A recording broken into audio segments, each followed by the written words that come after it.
de estar aqui neste altar para mais uma vez trazer a palavra do Senhor Jesus Cristo. No livro de Atos dos Apóstolos, capítulo de número 28,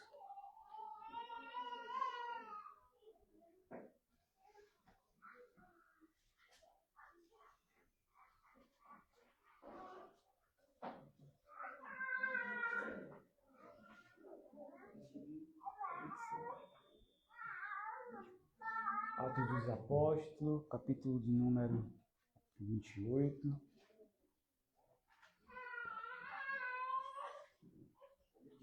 Serei rápido e objetivo nesta noite, enquanto os irmãos procuram. Nós,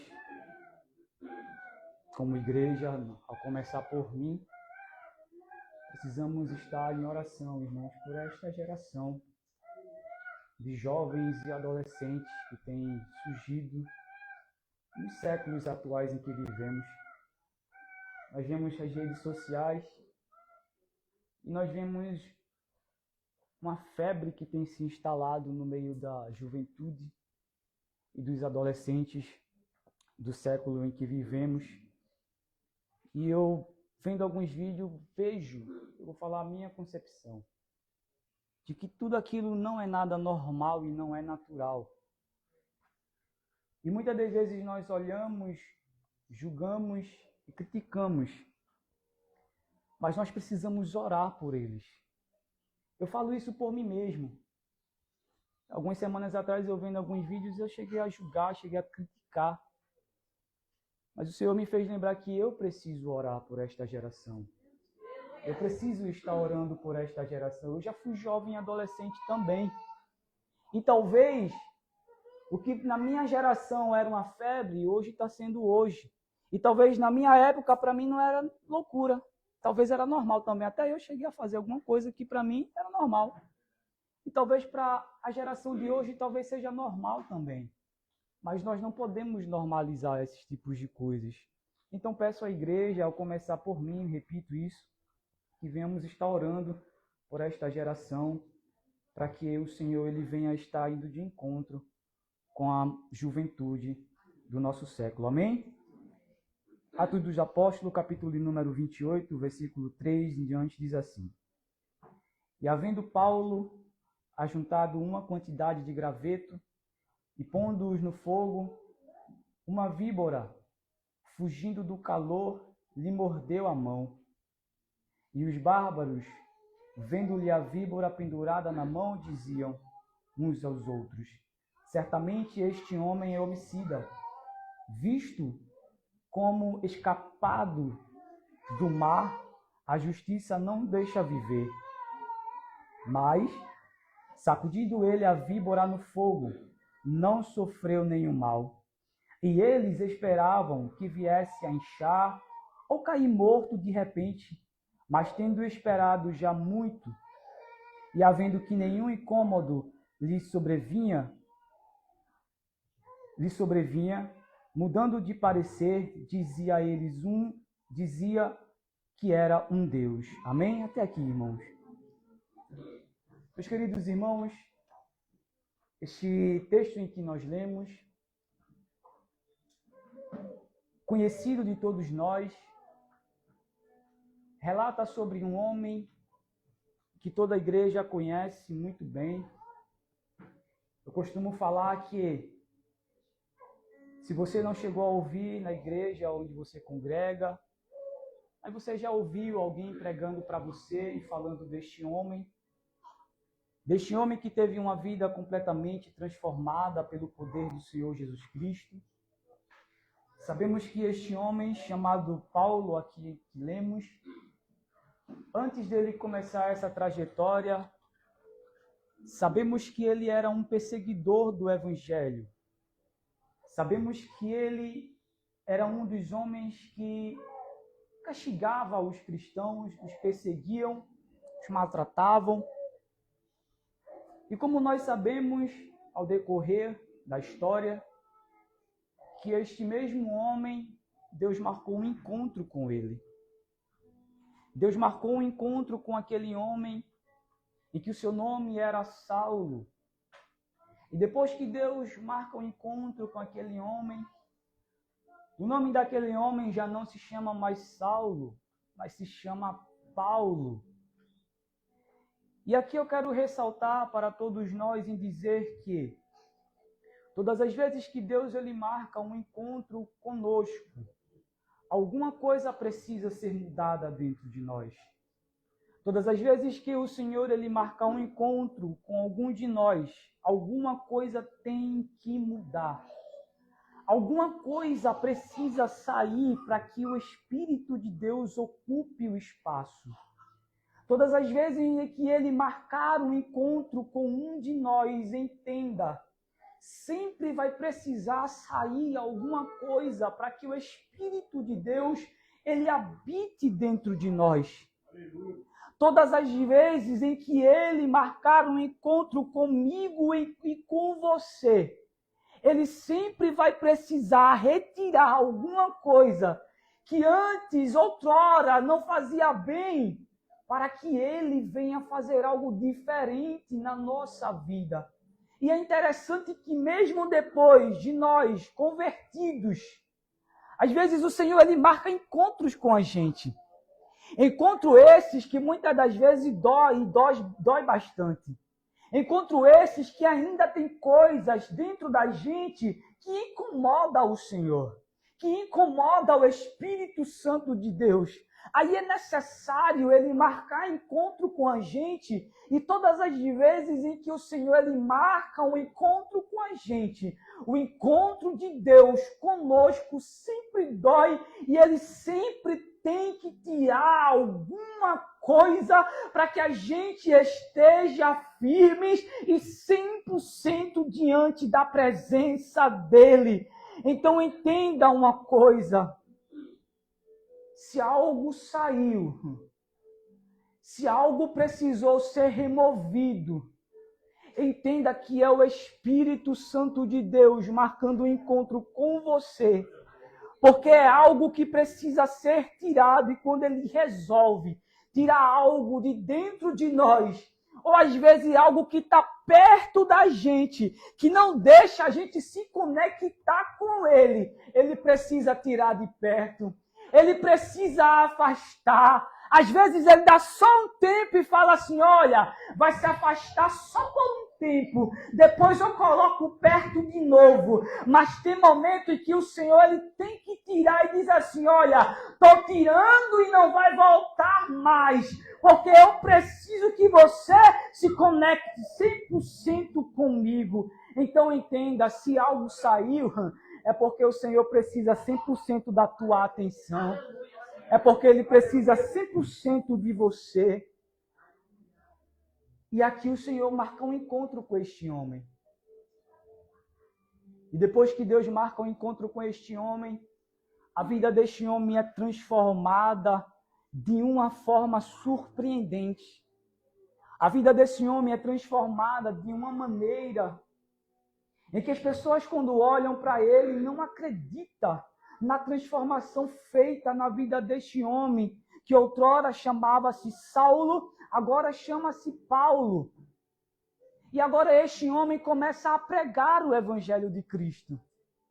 Este homem agora começa a fazer a vontade do Deus em que ele perseguia os cristãos. Agora ele começa a fazer a vontade desse Deus maravilhoso. Aí ele começa agora a pregar o Evangelho, começa a fazer viagens missionárias. E é interessante que uma de suas viagens missionárias está no capítulo de número 27, ele está indo em direção a Roma. Só que ele está indo em direção a Roma em uma embarcação, juntamente com outros presos. E é interessante que nesta embarcação, o comandante olha e diz assim, olha, essa viagem vai demorar. Essa viagem ela vai ser vagarosa, ou seja, vai ser devagar, vai ser sem pressa. Só que a direção de Paulo era até Roma. E Deus tinha falado que ele iria pregar em Roma. Só que o que me chama a atenção aqui é que mesmo Deus falando que ele iria pregar em Roma, e ele está em viagem para pregar em Roma, o comandante disse assim, olha, vai demorar. A viagem não vai ser rápida. O que eu trago nesta mensagem aqui sobre isto é que nem sempre quando Deus ele fala que vamos chegar em determinado lugar, vai ser rápido. Vai ser depressa. Vai ser logo. Vai ser no mesmo dia, vai ser no mesmo instante. Não, nem sempre.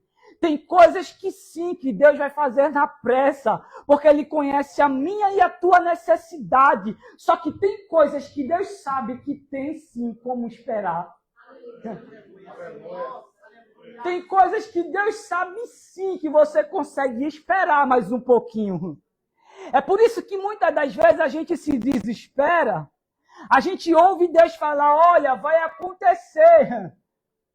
Paulo poderia dizer, peraí, mas foi Deus que falou que eu vou pregar em Roma, então eu preciso chegar logo em Roma para pregar o evangelho. Só que o comandante disse assim, olha, vai demorar. Eu imagino Paulo olhando e dizendo, mas peraí, Senhor. O Senhor falou que eu vou chegar lá, mas vai demorar. Eu preciso chegar lá. E eu imagino o Espírito de Deus falando com Paulo, dizendo, calma, Paulo.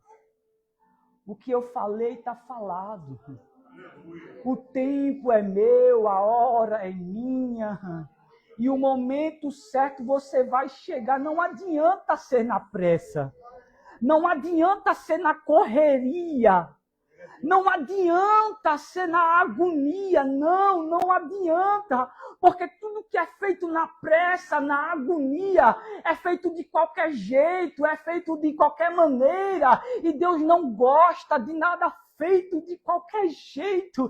Deus não gosta de nada feito na agonia. Porque quando a gente faz algo para Deus de qualquer jeito, Ele olha lá de cima, não rejeita apenas as obras que nós fizermos de qualquer jeito, Ele nos rejeita também. E olha para mim e para você com um olhar triste e diz, se você tivesse esperado o tempo certo. Oh, glória! Aleluia! Nem sempre Deus vai fazer com rapidez. Nem sempre. Nem sempre Ele vai fazer com rapidez. E precisamos entender isso. Aí é interessante que agora eles estão indo em viagem. E a Bíblia vai dizer que no meio do caminho tem tempestade. Aí agora já vai dois períodos aqui. O primeiro é que está devagar. O segundo é que no meio do caminho tem tempestade. Aí a pergunta é, será que quando Deus também ordena não tem tempestade no meio do caminho? Se tem.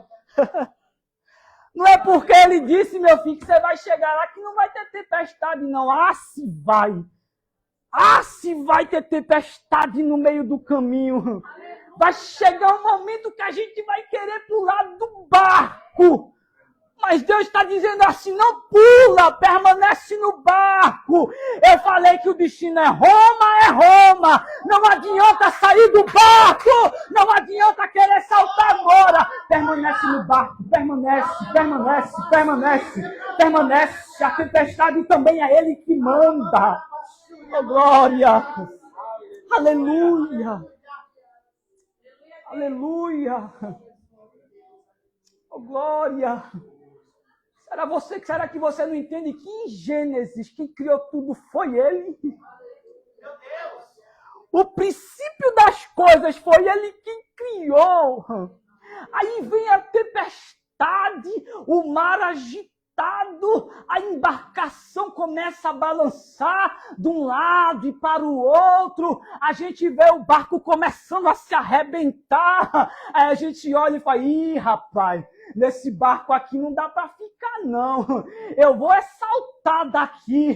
Aí o Senhor está falando para alguém hoje, vai saltar do barco? Vai. É melhor você permanecer no barco com tempestade do que você sair dele achando que vai ser bom. Não. Permanece no barco, meu filho. Permanece no barco, minha filha.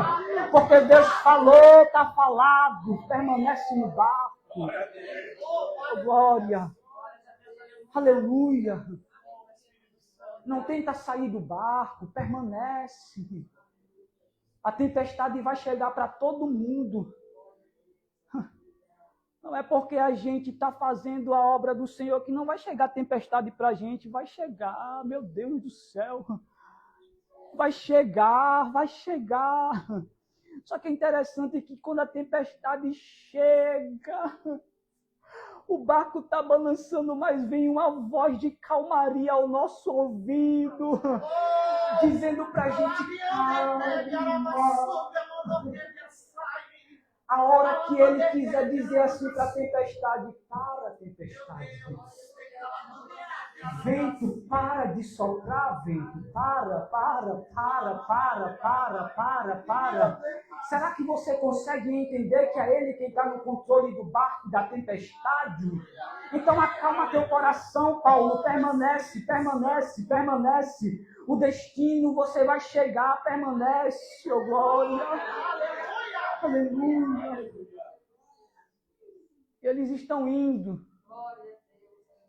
E é interessante que no meio do caminho, no meio da embarcação, eles começam a tirar algumas coisas dentro do barco, jogar para fora, para a embarcação ficar um pouco mais leve, para o barco não correr o risco, o navio não afundar mais rápido. Aí começa a tirar umas coisas de dentro. Joga fora. Deus está falando com alguém aqui. Joga fora. É de dentro do barco que você tem que jogar fora. Joga fora. Não espera a tempestade passar para você tirar de dentro, não. Joga fora. Joga fora. Tira de dentro. Tira. A tempestade está lá, agitada, agitando o barco. Talvez a tempestade está agitando o teu barco. E Deus está falando comigo e com você, dizendo, tem algumas coisas que você precisa tirar de dentro desse barco. Tira algumas coisas de dentro desse barco, joga fora. A tempestade, ela não vai passar, agora não vai, mas antes, tira algumas coisas de dentro dessa embarcação, porque tem coisas que estão dentro deste barco que Deus, ele não está gostando. Oh, glória! Aleluia! Ah, Espírito! Aí é interessante que eles começam a seguir a embarcação.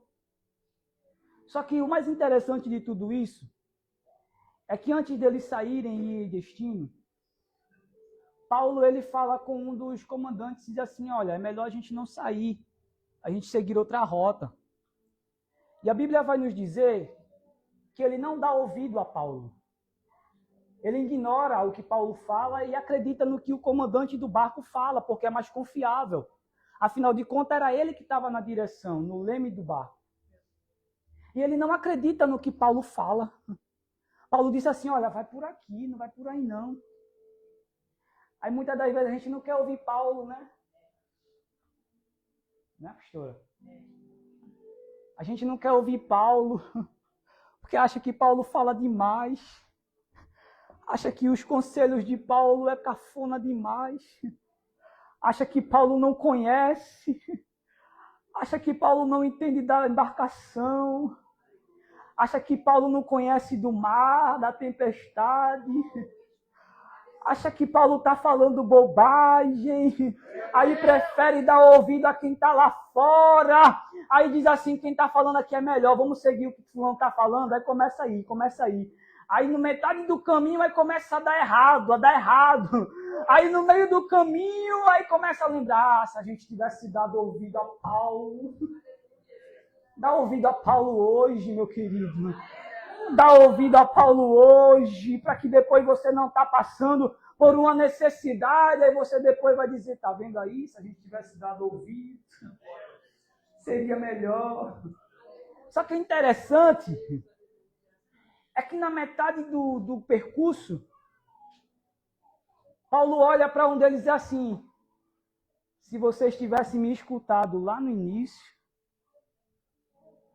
não teria acontecido isso. Se vocês tivessem me escutado quando eu falei para vocês, nada disso teria acontecido. Só que interessante que mesmo diante de todas essas dificuldades,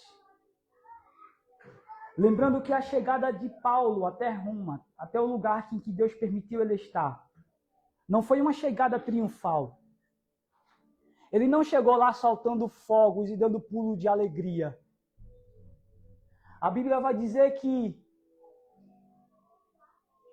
os soldados daquela embarcação disseram assim: vamos matar esses prisioneiros para dar um alívio melhor para a embarcação.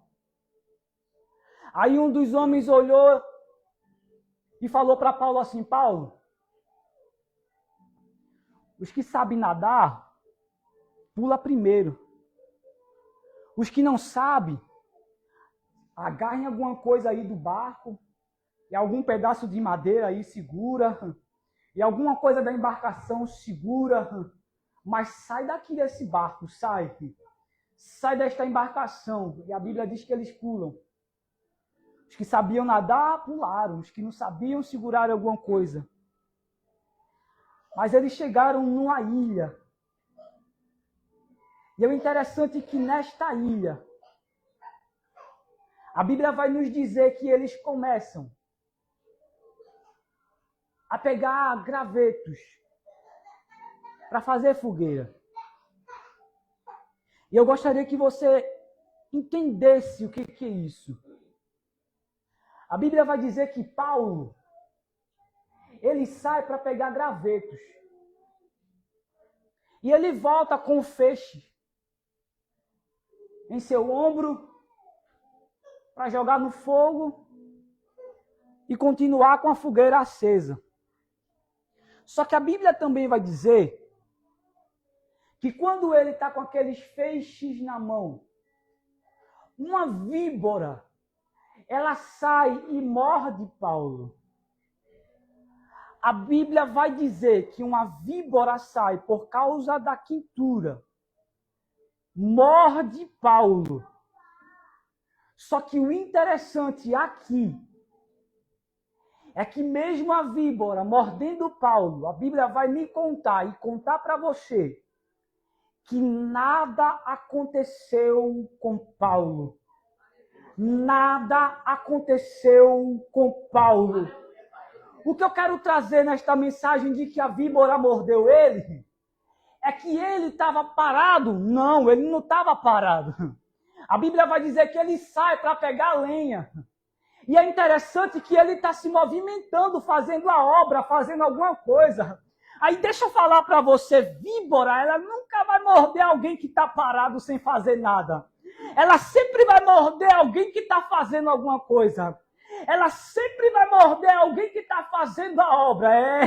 A víbora, ela sempre vai morder alguém que está pegando lenha, que está ajudando na obra, que está em oração. Ela nunca vai morder alguém parado, porque para ela não faz diferença nenhuma estar parado. Mas quem está fazendo a obra, a víbora chega para morder. Mas para que chega? Para tentar entristecer, para parar na obra, para não ajudar o pastor a pegar lenha e jogar na fogueira.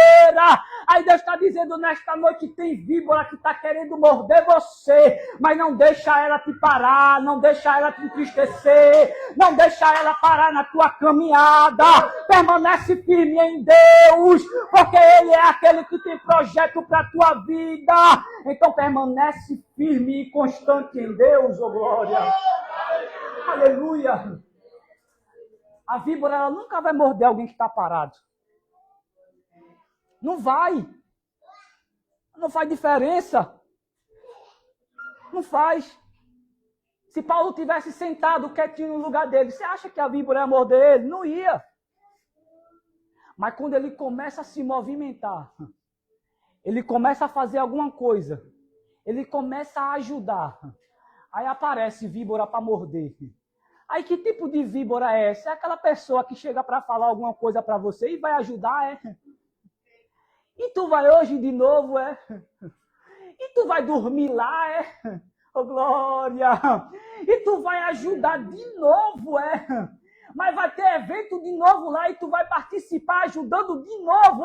Essa é a víbora do tempo de hoje. Aí Deus está dizendo, quando a víbora te morder, pega ela, chacoalha assim na beira do fogo, olha, chacoalha, para ela cair na fogueira e morrer queimada. Porque víbora na casa do Senhor tem que morrer queimada. Ela não permanece viva, ela tem que morrer, oh glória. Aleluia. Oh glória. Aleluia. E a víbora é sempre para entristecer o crente na caminhada. Sempre para entristecer. E é interessante que ela morde e fica igual o povo, o restante do povo, que estava só de longe assim, ó. Não vai morrer não, é? E não vai parar não, é? Ainda está indo para o culto, ó. Vai hoje de novo, é? A víbora está só esperando para ver se você vai continuar vindo para a igreja mesmo. Está só esperando para ver se você vai começar a inchar igual um baiacu.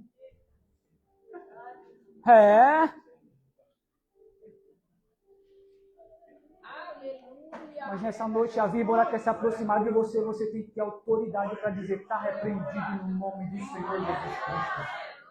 No nome do Senhor Jesus Cristo. Tenha autoridade nesta noite para chacoalhar esta víbora e cair dentro do fogo no nome do Senhor Jesus Cristo. Talvez a víbora está querendo te entristecer dentro da tua casa, no teu casamento. Talvez a víbora está querendo te entristecer no teu ministério. Fazer você parar de vir para a igreja, fazer você parar de orar, fazer você parar de caminhar. Aí você vem no culto de ensino, aí você ora, e a víbora está dizendo assim, mas de novo, tu está indo para o culto de ensino, vai não, fica em casa. Mas Deus está dizendo, continua vindo, continua vindo, continua vindo, continua vindo, continua vindo. Porque o restante Ele faz na tua vida, Ele faz na tua casa, Ele faz na tua família, oh glória. Aleluia. Não deixa te entristecer. Não deixa. A víbora era venenosa. O povo estava só esperando o resultado do veneno. O povo estava só esperando acontecer algo. Mas enquanto a víbora mordia Paulo, o Senhor já estava livrando ele há muito tempo. Enquanto o inimigo estava preparando uma cilada, o Senhor já estava lá de cima, quebrando o arco, cortando os laços, queimando os carros no fogo. E nessa noite dizendo para mim e para você, aquietai-vos e sabeis que eu sou Deus. Oh, glória, aleluia. Oh, glória. Aleluia. Oh, Espírito amado da minha alma, há livramento para a tua vida nesta noite. Há livramento para a tua casa nesta noite. Há livramento para a tua família nesta noite. Só continua firme, Paulo. Só continua firme, Paulo. Continua pregando, continua fazendo a obra. Não fica triste, não te entristece. Continua fazendo, continua. A viagem é longa, a viagem é lenta, vai ter tempestade, o barco vai começar a se quebrar no meio do caminho, mas continua, permanece firme, confia em Deus que você vai chegar e Deus vai te ajudar, Paulo. Aleluia. Glória. Aleluia. Aleluia. Oh, glória! Aleluia! Eu não sei como você chegou nesta noite aqui, Paulo, mas o Espírito de Deus está falando com você hoje, dizendo, continua, não para, permanece. Continua fazendo os eventos, glória, continua fazendo a obra, continua, não para, porque há resultado do céu. Oh, glória, oh, glória, oh, glória. É Ele quem dá a estratégia. Eu não sei por que eu estou falando isso, mas é Ele quem dá a estratégia. Às vezes a gente levanta e diz assim, Senhor, eu não sei o que fazer. Aí o Senhor olha e diz assim, calma, eu dou estratégia. Eu dou estratégia. Aleluia. Mas continua fazendo, Paulo. Continua pegando lenha. Continua com os teus feixes de lenha. Continua levando.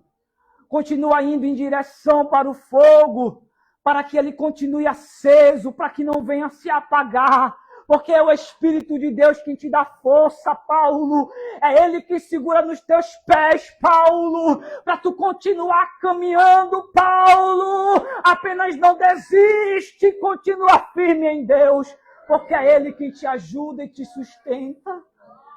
Aleluia. Aleluia. Oh, glória. Aleluia. É bem verdade que muitas das vezes bate uma tristeza tão grande dentro da gente. Ah, se bate. A tristeza vem. Às vezes a víbora ela morde e foge. Às vezes o veneno não faz efeito. Mas às vezes a mordida está doendo. E a dor da mordida é o que às vezes deixa a gente triste. O veneno não faz efeito porque Deus não deixa fazer. Mas a mordida dói. Quando a mordida começa a doer, é que a gente começa a ficar triste. A gente começa a querer parar e desistir. Aí chega Deus com o seu bálsamo suave sobre a mordida e começa a aliviar a dor. Começa a aliviar aquela dor que está partindo o nosso coração. E nessa noite Ele está dizendo, a dor é Ele quem cura. É Ele quem cura, é Ele quem cura. Apenas continua, não te entristeças. Não fica triste com o comentário de fulano, de cicrano. Não fica triste porque fulano está só esperando acontecer o pior. Não vai acontecer. Não vai porque Deus não vai deixar acontecer. Porque Ele é na tua vida. Ele é na tua vida. Ele é na tua família. Ele é nos teus filhos. Ele é no teu ministério. Ele é aquele que nos guarda. Nessa noite eu quero dizer para você, saia daqui com o teu coração alegre. Saia com o teu coração alegre, não fica triste. A trajetória é longa. A viagem vai ser lenta, mas você vai chegar. Você vai chegar. Você vai chegar porque quem falou que você vai chegar não foi um homem. Não foi. E mesmo se fosse um homem, a palavra do homem nunca vai ser maior do que a palavra de Deus. Nunca vai ser. Porque a palavra de Deus é maior e está acima de tudo. E nesta noite Ele traz alívio para teu coração. Alívio para tua alma. Alívio para tua mente. Ele está dizendo, calma, Paulo. Calma, Paulo. É só mais uma viagem. É só mais uma tempestade. É só mais alguns comentários. É só mais algumas pessoas dizendo de novo. Mas de novo. Ah, como entristece o coração. Esse de novo entristece tanto. Esse vai fazer de novo entristece tanto. Mas nessa noite o Espírito de Deus traz alívio para a tua alma e está dizendo, de novo faz de novo. E se preciso, faz de novo, faz de novo, faz de novo. Porque é você fazendo e Deus agindo. É você fazendo e Deus fazendo milagre na casa, fazendo milagre na família, fazendo milagre nos filhos. E o milagre acontecendo. Apenas continua. Não para. Não para. Porque Deus tem algo extraordinário para fazer no nosso meio. E se nós pararmos, se nós desistirmos no meio do caminho, o Espírito de Deus irá se entristecer com a gente e não é isso que Ele quer. Então permanece firme, porque é Ele quem te dá força. É Ele quem te sustenta. É Ele que te dá ânimo quando você está desanimado. É Ele quem chega para você e diz assim, toma, faz. Quando você olha e diz, Senhor, não tem como fazer. Ele aparece e diz, agora você tem, faz. Então apenas confia no Senhor e creia que Ele está no comando de tudo. Amém? Fica com esta palavra.